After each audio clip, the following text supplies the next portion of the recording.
Well, we are back over at Springhouse Gardens with Richard Weber, giving us some favorites for the fall to think about planting. Yeah, well, I like this one because it's our state flower. And it doesn't cause And it all the doesn't allergy cause issues. hay fever or anything. This one is called Solar Cascade. So it's a really nice variety of goldenrod, which does beautifully here in central Kentucky, which is why it's our state flower. This one is really pretty.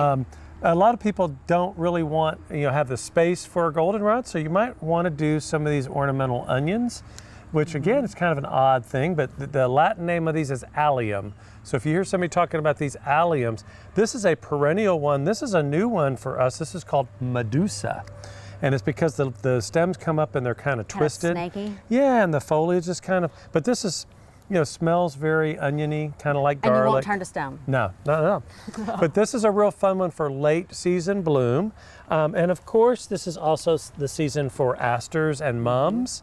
Asters don't quite bloom quite as long as the mums do, but these are much more perennial, which means they're going to come back for you year after year after year. So it's not just mums and pansies and cabbage and kale. You can really put some of these perennials in your landscape now, and they're going to come back at this time every year.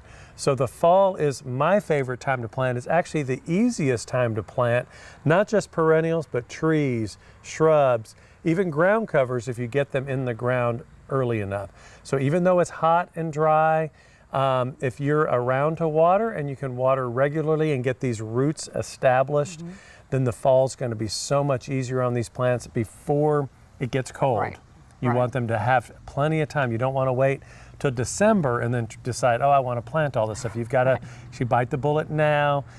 Before you plant, water the area to just loosen that soil up. Good idea. So that's a good tip. And then after planting, make sure that you're watering at least every few days until the weather starts to cool. Yeah, and I really do like this one. Can you just keep pruning it and keep it small? Yeah, that's a great question, because you can prune these things back to keep them much more compact. Yeah, it's kind of like the fall version of the salvia. I know, it's really easy, really simple. All right, well, let's tell them how to get here and the hours this fall. Well, we're now open 7 days a week. The hours vary a little bit, but basically it's a 9 to 5 or 9 to 4. So just check our website at springhousegardens.com.